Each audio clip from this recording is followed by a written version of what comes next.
Hello and welcome to World Talks. I'm Anna Kalczyńska. Good morning. The Ukraine Defense Contact Group, known as the Ramstein Group, is about to meet this Thursday in Germany. It's going to be the last meeting presided over by the US Secretary of Defense Lloyd Austin, as the new Donald Trump's administration is expected to take over soon. But will it take over? That's the big question. Joining me to discuss the upcoming meeting is Stefan Korshak, Senior Defense Correspondent, Kiev Post. Good morning, sir. Good to have you. Good morning. Glad to be here. High-level meeting of arms donors for Ukraine. That's how Ramstein Group has been labeled.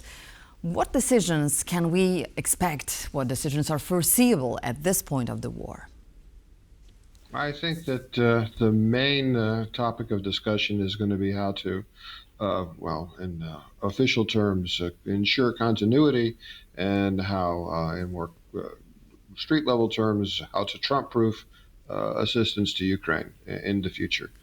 There are munition streams and arms streams coming into Ukraine, and I think the main focus is going to be to try and make that continue as smoothly as possible, given the change of administrations. As possible, exactly. So as I mentioned in my introduction, there are many ifs, right, during this 25th Ramstein meeting, given the unrevealed paradigm of the new US administration. So how likely is the preservation of the current Ramstein format, according to, with the participation of the United States?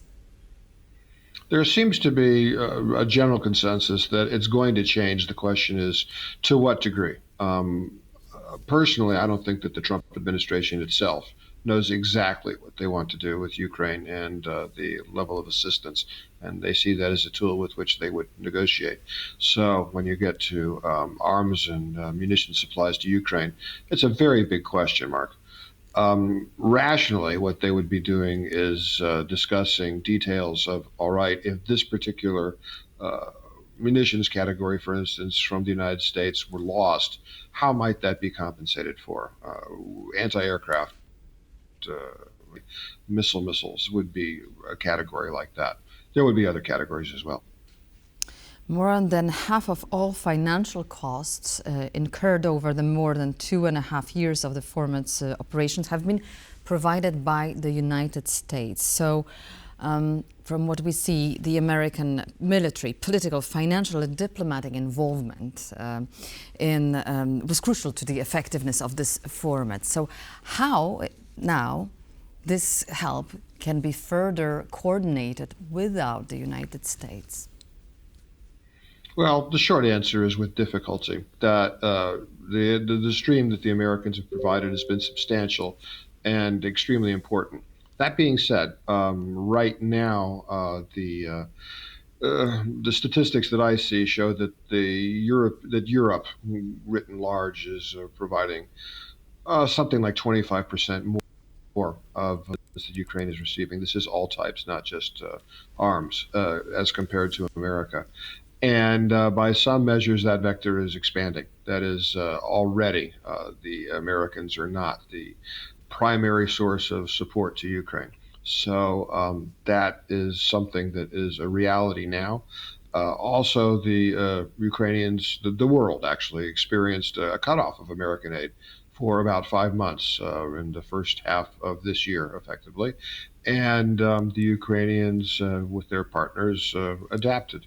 There were losses of ground, there were losses of people as a result. It did not come for free, but it did not produce a Ukrainian defeat.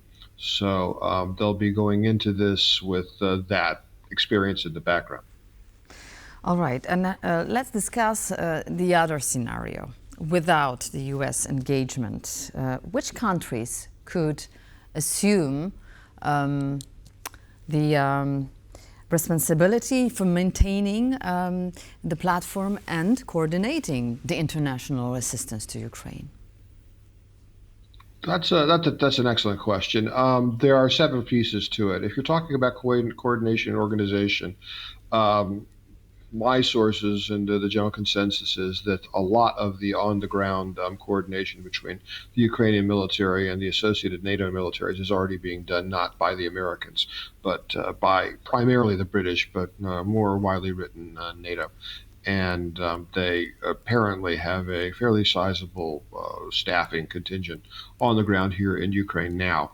That's not officially announced, and if you went to NATO, they probably wouldn't tell you that that's the case, but that's the information that we have here. Not confirmed, but it's out there. So that coordination network probably will continue to flush up. If you're talking about weapons categories, then it's who produces them and whether or not they would be willing to give up the weapon systems or if they had them in hand. As an example, one of the key systems that the Ukrainians really need is an anti-aircraft missile called a Patriot, which is manufactured by America but also by Japan. So, as an example, were the Americans to cut off supply of Patriot missiles to Ukraine, then there would probably be some very furious politicking and diplomatic effort to try and get a source of get that missile from purchased somehow from Japan, as an example. It wouldn't be easy. There's no precedent for it, but that's the only missile the Ukrainians have that can shoot down, or that has a chance to shoot down Russian ballistic missiles with which the Russians bombard Ukrainian cities. So they really would have no choice. They would have to try and push that route. So now we're speaking of quite new security architecture, right? That would mean a merge of Ramstein format with NATO structures. But how likely is it, given the apparent obstruction from Hungary, for instance, Turkey? On a NATO level, it seems to be difficult. That being said, Hungary, for instance, has their own internal politics, and simply, for instance, taking the Putin line without any cooperation with the rest of Europe probably is not a policy that Hungary would go forward with forever. But it seems like really the way forward is already clear. It's bilateral. And there's different nations, if you will, within the NATO structure are working with Ukraine in the areas that they tend to at least have resources. Or, as an example, the French recently trained up a Ukrainian combat brigade. It's not doing so well, but the fact that they did an entire brigade, they supported that training would be an example of how, on a bilateral level, the support might go forward in the future. The French have done the same thing with aircraft. There's, I believe, 6 officially Mirage jets that the French have trained up pilots for, and will, according to news reports, deliver to Ukraine in sometime this month. That could logically expand that type of support. All right, so now your paper discusses also a third option. In an analysis Kiev Post wrote of a new regional geostrategic alliance where Ukraine would be here in the very center, would be the core of the Euro-Atlantic security, with a deepened military political integration, with the framework of the regional 3 Seas initiative, the Black Sea initiative, and the Joint Expeditionary Force, GEF, right? So what's your take on that? It's certainly possible. There needs to be political will in the nations that would be putting their resources into it. Something to bear in mind always is that if you develop let's say, a regional security structure based on, let's just say, the Scandinavian states, the Baltic states, Ukraine, and just theoretically Turkey, therefore sort of the NATO Eastern tier, then were that to step up and start functioning as a real security organization of any kind, not necessarily a treaty organization, but just as a close cooperation, that would undermine NATO, because they're literally doing this that NATO does. And these nations that we're talking about are all NATO members, so they would have to balance local security, if you will, against whatever NATO responsibilities they see that they have. So it wouldn't be simple. It's doable with political will. It's certainly possible, but it's not something that can be done overnight. All right, so just to wrap up as we are going to close, I would also like to ask you about the current offensive, current Ukrainian offensive in Kursk region. Do you see it as coordinated with a soon Donald Trump taking over as the president of the United States? There's certainly a lot of speculation to that degree, and certainly all of the Ukrainian offensives that we have seen in 2023 and 2024, if they are larger than, let's say, a battalion in size, seem to have been timed with some kind of diplomatic or political of Kiev.